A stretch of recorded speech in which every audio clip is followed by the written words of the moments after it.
زیادہ ہے، جہاں ٹوٹا پھوٹا کچھ نہ کچھ اسلام نافذ نظر آتا ہے ان ملکوں میں فساد زیادہ ہے، اور آپ دیکھ لیں یورپ، امریکہ اور دوسرے جو غیر مسلم ممالک ہیں وہاں تو امن و امان، فساد کہاں سے ہو گیا؟ تو اس کا جواب یہ ہے کہ ایک فساد ہوتا ہے، امن نظر آتا ہے صورتاً. اس کو حضرت مولانا اشرف علی تھانوی رحمہ اللہ تعالیٰ نے بڑے زبردست الفاظ میں بیان کیا. فرمایا صورتاً اصلاح ہے، حقیقتاً ایتلاف. صورتاً ایتلاف ہے، حقیقتاً حقوق کا اتلاف ہے. تھوڑی گاڑی عربی یعنی اردو استعمال کی، اصل میں تو عربی کا لفظ ہے. یعنی آپ اگر کفریہ ممالک میں جا کے دیکھیں تو صورتاً ایتلاف، ایتلاف کا مطلب ہوتا ہے آپس میں الفت، محبت. صورتاً ایتلاف ہے، حقیقت میں حقوق کا اتلاف ہے. اتلاف کہتے ہیں ضائع کرنا، حقیقت میں انسانیت کے حقوق ضائع ہو رہے ہیں.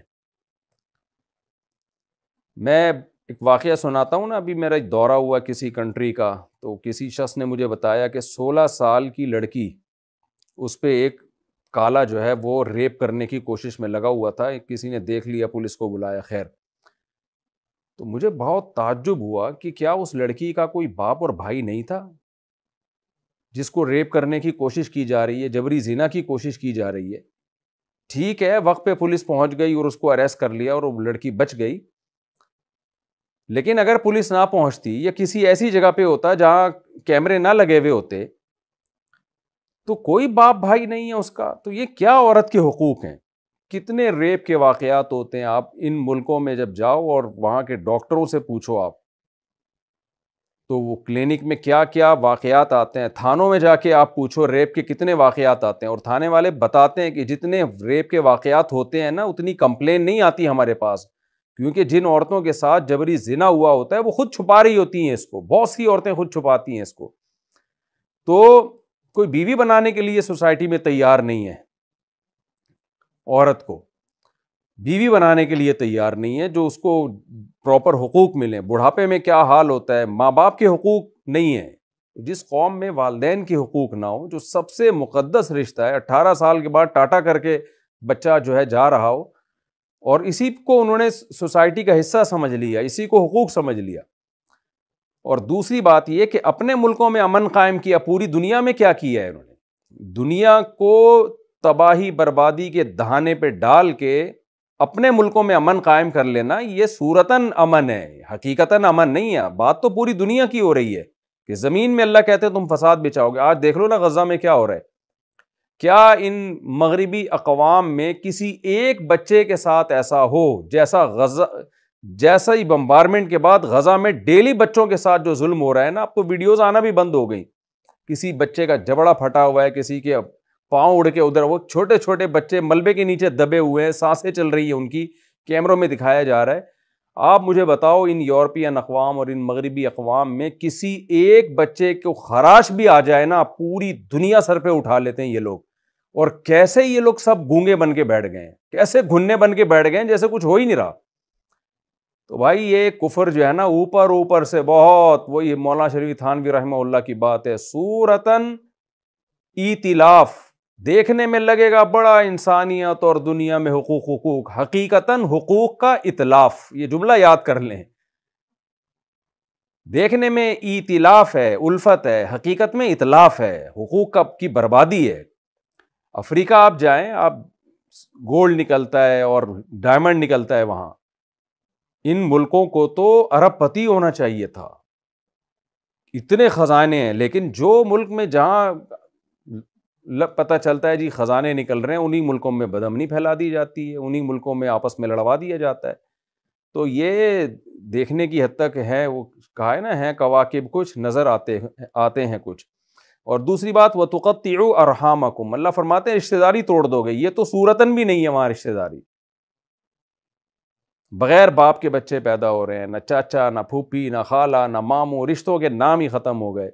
تو اللہ فرماتے ہیں کہ تم اگر جہاد سے پیچھے رہو گے اور دنیا میں کفر غالب آ گیا تو نتیجہ اس کا یہی نکلے گا کہ تفسدوا فی الارض، تم زمین میں فساد مچاؤ گے. مچانے کا مطلب تم زمین میں فساد مچانے کا ذریعہ بنو گے، کیونکہ تم نے جہاد کو چھوڑ دیا.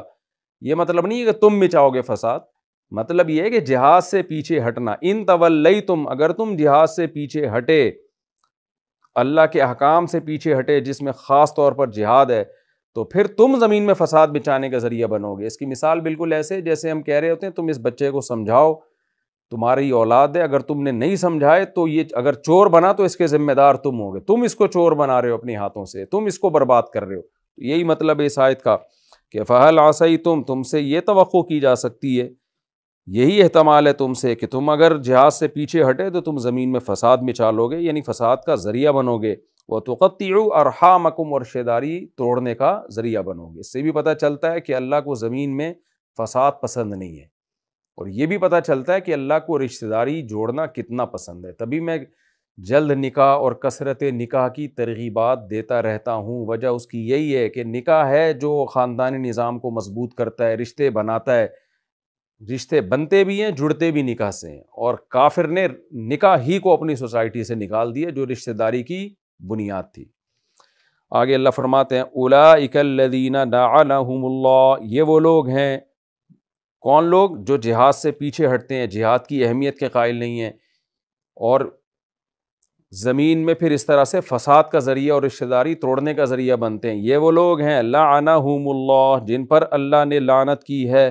فَأَصَمَّهُمْ، ان کو بہرا کر دیا ہے، یعنی وہی بات ہے، دلوں پر مہر لگا دی. اب یہ اللہ کی آیات سنتے ہیں، اثر نہیں ہوتا. وَأَعْمَىٰ أَبْصَارَهُمْ، اور ان کی نگاہوں کو بھی اللہ نے اندھا کر دیا، سیدھا راستہ ان کو نظر نہیں آتا. أَفَلَا يَتَدَبَّرُونَ الْقُرْآنَ، اللہ فرماتے ہیں تو کیا یہ لوگ قرآن میں غور و فکر نہیں کرتے؟ أَمْ عَلَىٰ قُلُوبٍ أَقْفَالُهَا، یا ان کے دلوں پر، ان کے دلوں کے تالے پڑ گئے، غیبی تالے، یعنی دل میں سمجھنے کی صلاحیت ہی ختم ہو گئی ہے. فرمایا ان الذین ارتدوا علی ادبارہم، بے شک وہ لوگ جو اپنی پشت کے پیچھے، پشتوں پر پیچھے ہٹیں گے، یعنی دین سے پشت کے بل پیچھے ہٹیں گے، الٹے پاؤں پیچھے ہٹیں گے. من بعد ما تبین لہم الہدی، بعد اس کے کہ ان کے لیے ہدایت واضح ہو گئی ہے، ان کو پتہ چل گیا کہ اسلام برحق ہے، اللہ کے احکام برحق ہیں. اس کے باوجود اگر وہ پیچھے ہٹتے ہیں، خواہ کلی طور پہ پیچھے ہٹتے ہیں یعنی مکمل اسلام کو چھوڑ دیتے ہیں، یا لیبل اسلام کا لگاتے ہیں مگر اسلام کے احکام پر عمل نہیں کرتے، تو اللہ فرماتے ہیں الشیطان سول لہم، شیطان نے ان کو دھوکے میں رکھا ہوا ہے. واملا لہم، اور ان کو لمبی لمبی امیدیں دلا رہا ہے، کہ مستقبل کی امیدیں دلا رہا ہے، ورنہ حقیقت میں اپنا مستقبل بھی یہ تباہ کر رہے ہیں. ذالک بانہم قالوا للذین کرہوا ما نزل اللہ، چونکہ منافقین ہی جہاد سے پیچھے ہٹتے تھے اور انہی پر اب اللہ کی طرف سے لعنت ہو رہی ہے، انہی کی آنکھوں کو اللہ اندھا کر رہے ہیں، تو اللہ فرماتے ہیں یہ مہر ہم نے اس لیے لگائی، اور شیطان کو ہم نے ان پر اس لیے مسلط کیا کہ یہ دوغلی پالیسیاں چلتے ہیں. وہ دوغلی پالیسی کیا ہے؟ قالوا للذین کرہوا ما نزل اللہ، یہ ان لوگوں سے کہتے ہیں جو اللہ کے نازل کردہ کو برا سمجھتے ہیں، یعنی ظاہری طور پہ بھی، صاف طور پہ بھی برا کہتے ہیں. جیسے کافر، وہ تو کہتا تھا ہم قرآن کو نہیں مانتے، تو یہ ان کافروں سے جا کے کیا کہتے ہیں؟ سنطیعکم فی بعض الامر، بعض چیزوں میں ہم تمہیں فالو کریں گے. ہم مکمل مسلمانوں کو فالو نہیں کرتے، بس ایک مذہب کے طور پہ ہم نے اختیار کیا ہے، لیکن کچھ چیزیں تمہاری ٹھیک ہیں. یعنی جب تمہارے خلاف مسلمان لڑائی کے لیے آئیں گے تو پھر ہم اتنے برے نہیں ہیں، ہماری تمہاری اتنی دشمنی نہیں ہے کہ ہم تم سے لڑنے بھڑنے پر آ جائیں، ہم تمہارا ساتھ دیں گے. تو وہی ہے جو آج کل ہو رہا ہے کہ آپ اسلام میں نہ مکمل داخل نہیں ہوتے، کچھ چیزوں میں ان کو فالو کر رہے ہیں، کچھ چیزوں میں ان کو فالو کر رہے ہیں، اور خاص طور پر جہاد کے معاملے میں آپ ان کو فالو کرنا شروع کر دو، مسلمانوں کا بیڑا غرق ہوگا اس سے. تو اللہ فرماتے ہیں کہ اس وجہ سے اللہ نے ان پر اتنی لعنتیں کی ہیں. واللہ یعلم اسرارہم، اللہ تمہارے اسرار کو جانتا ہے، کیونکہ منافقین یہ باتیں کافروں کے سامنے چھپ کے کیا کرتے تھے. فَكَيْفَ إِذَا تَوَفَّتْهُمُ الْمَلَائِكَةُ، کیا حال ہوگا اس وقت جب فرشتے ان کی کو موت دے رہے ہوں گے. يَضْرِبُونَ وُجُوهَهُمْ وَأَدْبَارَهُمْ، ان کے چہروں اور ان کی پشتوں پر مار رہے ہوں گے. ذَلِكَ بِأَنَّهُمْ اتَّبَعُوا مَا أَسْخَطَ اللَّهُ، اس لیے کہ انہوں نے اتباع کی اس چیز کی جس نے اللہ کو ناراض کیا، یعنی اللہ کی ناراضی والے کام کی اتباع کی ہے انہوں نے، یا ان لوگوں کی اتباع کی ہے جنہوں نے اللہ کو ناراض کیا. وَكَرِهُوا رِضْوَانَهُ، اللہ کی رضا کو انہوں نے ناپسند کیا. کافروں کی رضا چاہی، اللہ کی اس کی پرواہ نہیں کی کہ اللہ بھی راضی ہو رہا ہے کہ نہیں ہو رہا. فَأَحْبَطَ أَعْمَالَهُمْ، بس اللہ نے ان کے اعمال کو ضائع کر دیا۔ کیا مطلب؟ جو تھوڑی بہت خوبیاں، یعنی جو تھوڑی بہت خیر کے کام مسلمانوں کو دکھانے کے لیے کر بھی رہے ہیں، ان کا بھی ثواب نہیں ملے گا ان کو۔